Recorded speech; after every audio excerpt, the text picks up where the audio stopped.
আসসালামু আলাইকুম রহমতুল্লাহি ওবারাকাতু। প্রিয় দর্শক, আশা করি সকলেই ভালো আছেন। আমিও আপনাদের দোয়ায় আল্লাহর রহমতে ভালো আছি।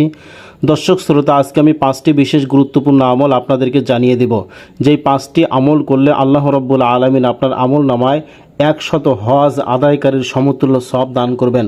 আল্লাহ রব্বুল আলামিন আপনার আমল নামায় 100 ঘোড়া দানকারীর অনুরূপ সওয়াব দান করবেন। আল্লাহ রব্বুল আলামিন কুরাইশ বংশের 100 গোলাম আজাদ করার সওয়াব দান করবেন।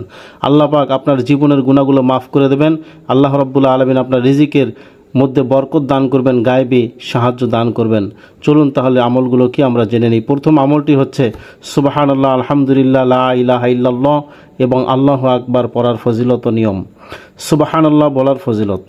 হযরত আমর ইবনে শুআয়ব রাদিয়াল্লাহু তাআলা আনহু থেকে পর্যায়ক্রমে তার পিতা ও তার দাদার সূত্রে বর্ণিত, তিনি বলেন, প্রিয় নবী সাল্লাল্লাহু আলাইহি ওয়াসাল্লাম বলেছেন, যে ব্যক্তি সকাল ও সন্ধ্যায় নিম্নলিখিত তাসবিহটি 100 বার করে পড়বে, সে 100 হজ আদায়কারীর সমতুল্য সওয়াব পাবে। তাসবিহটি হলো এই সুবহানাল্লাহ। সুবহানাল্লাহ অর্থ হচ্ছে আল্লাহ তাআলা পুত পবিত্র। আলহামদুলিল্লাহ বলার ফজিলত। নবী করিম সাল্লাল্লাহু আলাইহি ওয়াসাল্লাম বলেছেন, সকালে ও সন্ধ্যায় নিম্নলিখিত তাসবিহটি 100 বার পড়লে সে আল্লাহর পথে জিহাদে 100 ঘোড়া দানকারী অথবা 100 জিহাদে অংশগ্রহণকারীর অনুরূপ সওয়াব পাবে। তাসবিহটি হলো এই আলহামদুলিল্লাহ। অর্থ সমস্ত প্রশংসা মহান আল্লাহ তাআলার জন্য। লা ইলাহা ইল্লাল্লাহ বলার ফজিলত। নবী করিম সাল্লাল্লাহু আলাইহি ওয়াসাল্লাম বলেছেন, যে ব্যক্তি সকাল ও সন্ধ্যায় নিম্নলিখিত তাসবিহটি 100 বার করে পড়বে, সে হযরত ইসমাঈল আলাইহিস সালাতু ওয়াস সালাম ও কুরাইশ বংশের 100 দাস আজাদকারীর সওয়াব পাবে। তাসবিহটি হলো এই লা ইলাহা ইল্লাল্লাহ। অর্থ আল্লাহ ছাড়া কোনো মাবুদ নাই। আল্লাহু আকবার বলার ফজিলত। প্রিয় নবী সাল্লাল্লাহু আলাইহি ওয়াসাল্লাম বলেছেন, যে ব্যক্তি সকাল সন্ধ্যায় নিম্নলিখিত তাসবিহটি 100 বার করে পড়বে, সেই দিনের মধ্যে তার চেয়ে আর কেউ অধিক কিছু আমল আল্লাহর দরবারে পেশ করতে পারবে না। তাসবিহটি হলো এই আল্লাহু আকবার। অর্থ আল্লাহ তাআলা মহান। প্রিয় দর্শক, দ্বিতীয় আমলটি হচ্ছে, যে আমলটি করলে আল্লাহ রাব্বুল আলামিন আপনার জীবনের গুনাহ খাতাগুলো মাফ করে দেবেন। যে তাসবিহ পাঠ করলে বান্দার সমুদ্রের ফেনারাশি সমপরিমাণ গুনাহ তার আমল নামা হতে মুছে ফেলা হয়।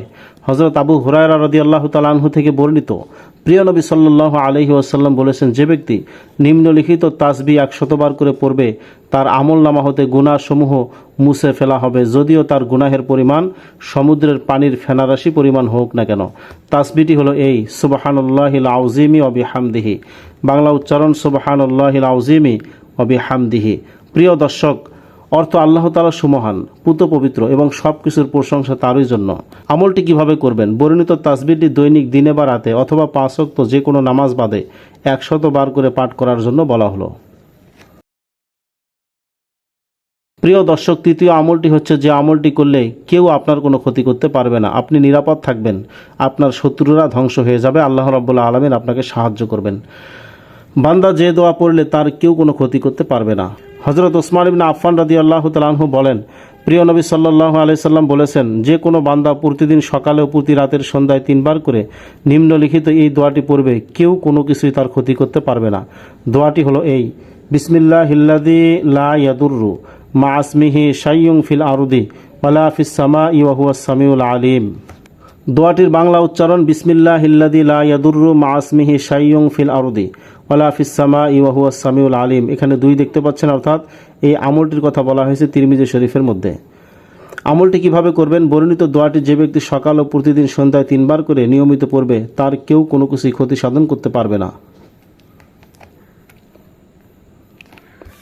প্রিয় দর্শক শ্রোতা, 4 নম্বর আমলটি হচ্ছে, যে আমলটি করলে আল্লাহ রাব্বুল আলামিন 70টি বিপদ থেকে আপনাকে হেফাজত করবেন, আপনার দরিদ্রতা দূর হয়ে যাবে, সাংসারিক অভাব অনটন আল্লাহ রাব্বুল আলামিন দূর করে দেবেন।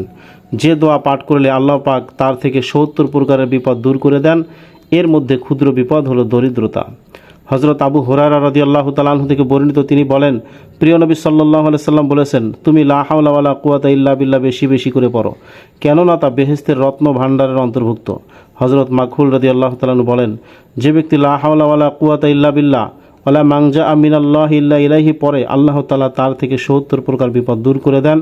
এর মধ্যে ক্ষুদ্র বিপদ হলো দারিদ্রতা। দোয়াটি হলো এই লা হাওলা ওয়ালা কুওয়াতা ইল্লা বিল্লাহ ওয়ালা মানজা মিনাল্লাহি ইল্লা ইলাইহি। বাংলা উচ্চারণ লা হাওলা ওয়ালা কুওয়াতা ইল্লা বিল্লাহ ওয়ালা মানজা মিনাল্লাহি ইল্লা ইলাইহি। আমলটি কিভাবে করবেন? বর্ণিত দোয়াটি যে ব্যক্তি বেশি বেশি করে পড়বে, তার থেকে 70 প্রকারের কঠিন বিপদ দূর করে দেওয়া হইবে। এর মধ্যে একটি ক্ষুদ্র বিপদ হলো দরিদ্রতা। প্রিয় দর্শক শ্রোতা, 5 নম্বর আমলটি হচ্ছে যে আমলটি করলে আল্লাহর রহমত আপনি লাভ করবেন, রহমতের খাজানা। এই দোয়াটি আমল করবেন, ছোট্ট দোয়াটি। আলহামদুলিল্লাহি হামদান তয়্যিবান মুবারাকান ফিহি কামা ইউহিব্বু রব্বুনা আইয়ুহমাদা ওয়ায়ামবাগি লাহু। বাংলা উচ্চারণ, আলহামদুলিল্লাহি হামদান তয়্যিবান মুবারাকান ফিহি কামা ইউহিব্বু রব্বুনা আইয়ুহমাদা ওয়ায়ামবাগি লাহু। আল্লাহ রসুল সাল্লাল্লাহু আলাইহি ওয়াসাল্লাম বলেছেন, যে ব্যক্তি এই বাক্যটি পড়ল এবং এর মাধ্যমে আল্লাহর কাছে রহমত ও ক্ষমা কামনা করল, আল্লাহ তাআলা তার মর্যাদা বাড়িয়ে দেন এবং কিয়ামত পর্যন্ত তার জন্য ক্ষমা চাইতে ৭০,০০০ ফেরেশতাকে নিয়োজিত করে দেন। সুবহানাল্লাহ। আল্লাহ রাব্বুল আলামিন আমাদের সকলকে উল্লেখিত 5টি আমল গুরুত্ব সহকারে আমল করার তৌফিক দান করুন। আমিন।